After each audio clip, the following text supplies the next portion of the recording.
তুমি তো অনেক ছোট। তুমি কি করে আমার কলা নিতে পারবে? তুমি তোমার থেকে অনেক বেশি ছোট। আরে কি বলো, কিছু হবে না। তুমি আর একটু জোরে দাও। অনেক মজা পাচ্ছি। একটা জিনিস বুঝতেছি না, তুমি এত ছোট থাকা সত্ত্বেও তোমার নারিকেলগুলো এত বড় কি করে হলো? আরে এত কিছু আপনার বুঝতে হবে না। আপনার যে কাজ ওই কাজ শুরু করেন। দাঁড়াও বন্ধুরা, ভিডিওর মজায় যাওয়ার আগে ভিডিওতে একটি লাইক দিয়ে চ্যানেলটি সাবস্ক্রাইব করে বেল আইকন অন করে রাখো, যাতে সবার আগে আমাদের ভিডিও তোমার কাছে চলে যায়। চলুন এবার গল্পে ফিরে আসি। বাবা, আমি 10 বছরের একটা বাচ্চা মেয়েকে বিয়ে করতে পারবো না। আর আমাদের সোসাইটির সাথে ওই মেয়েটার সোসাইটি মিলবে বলো? আমি আমেরিকা থেকে পড়াশোনা করে এসেছি, একটা গেয়ভূতকে বিয়ে করার জন্য নয়। কি বললি তুই? মেহরু গেয়ভূত? তুই ওর চেহারাটা একবার দেখেছিস? আর নিজের চাচাতো বোনকে গেয়ভূত বলতে লজ্জা করে না তোর? তোকে আমি এই জন্যই কি পড়াশোনা শিখিয়ে বড় করেছি? নিজের বংশকে অপমান করলি আজ তুই। তুই যদি মেহরুকে তুচ্ছ ভাবিস, তবে তুই নিজেকেও তুচ্ছ ভাবিস, কারণ একই বংশের রক্ত বইছে তোদের শরীরে।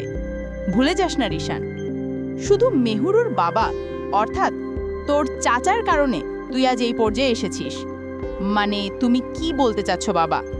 ফরিদ চাচার কারণে আমি এই পর্যায়ে এসেছি? এই কথার অর্থ কি? এসব কথা পরে আলোচনা হবে। আগে তুই মেহরুকে বিয়ে করবি, তারপর সব বলবো। বাবা, আমি ওকে বিয়ে করব না। তুমি কেন আমার সাথে জবরদস্তি করছো?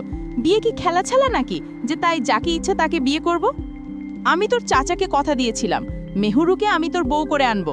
আর তুই ভালো করেই জানিস, জীবন গেলেও আমি ওয়াদা খেলাফ করব না।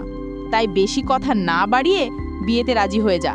আর যদি তুই এই বিয়েটা না করিস, তাহলে আমার মরা মুখ দেখবি।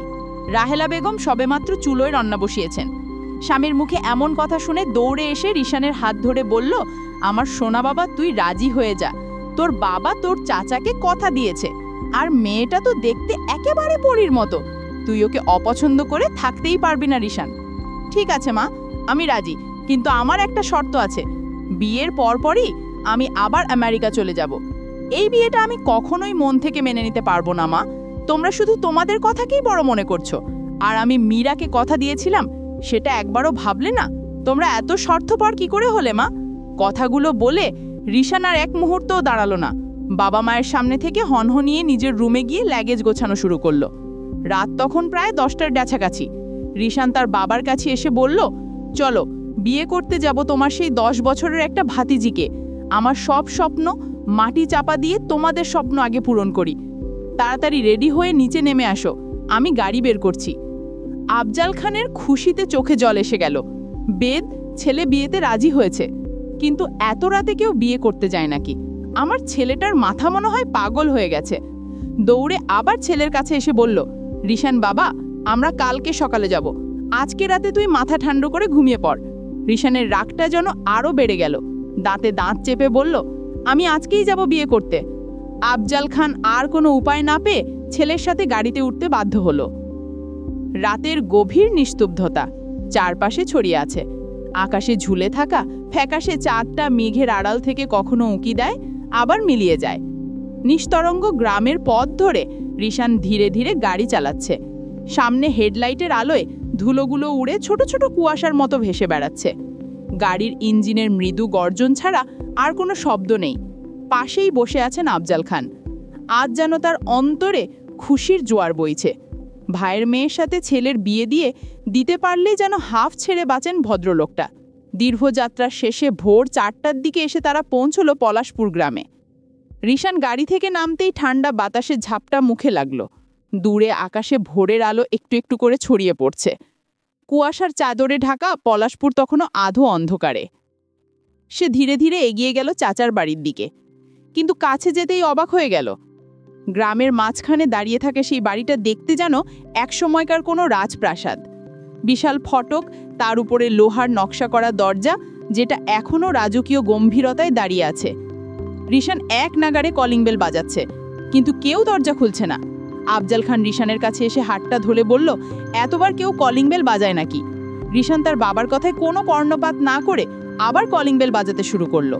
প্রচণ্ড রাগ হলে সে এমন করে, কারো কথা শোনে না। আফজাল খান ছেলের রাগের কারণ বুঝলেন, কিন্তু তার কিছুই করার নেই। প্রায় 10 মিনিট কলিং বেল বাজানোর পর ফরিদ খান এসে দরজা খুলে দিয়ে ভূত দেখার মতো চমকে গেল ভাই আর ভাতিজাকে দেখে। দরজা খুলে দিতেই রিশান হুড়মুড় করে বাড়িতে ঢুকে গেল। চাচাকে ভালো মন্দ কিছুই বললেন না। মেহরুর মাকে বারান্দায় দাঁড়িয়ে থাকতে দেখে রিশান শুধু একবার জিজ্ঞেস করলো, চাচে মেহরুর রুমটা কোন দিকে? মালিহা বেগম মেয়ের রুম দেখিয়ে দিল। রিশান কোনো কথা না বলে সোজা মেহরুর রুমে গিয়ে দেখল মেহরু বেঘরে ঘুমাচ্ছে। চুলগুলো বালিশে ছড়িয়ে আছে। বালিশের পাশেই পড়ে আছে একটা পুরনো কাপড়ের পুতুল। পুতুলটার রং ফিকে হয়ে গেছে, সেলাই কিছু জায়গায় খুলে গিয়েছে। চোখ দুটো একরকম নয়, ডান চোখটা যেন কিছুটা খুলে আছে, যেন ঘুমন্ত মেহরুকে চুপচাপ দেখছে। আর বাম চোখটা আধভাঙা, ফাটার কারণে যেন এক অদ্ভুত দুঃখের গল্প বলছে। এই মায়াভরা মুখের দিকে তাকিয়ে রিশানের একটুও মায়া হলো না। মেহরুকে এক টানে তুলে বিছানার উপর বসিয়ে দিল।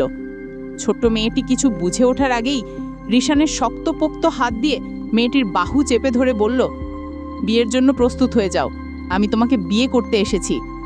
10 বছরের সেই ছোট্ট মেয়েটি কাঁপতে কাঁপতে রিশানের দিকে তাকিয়ে রইল।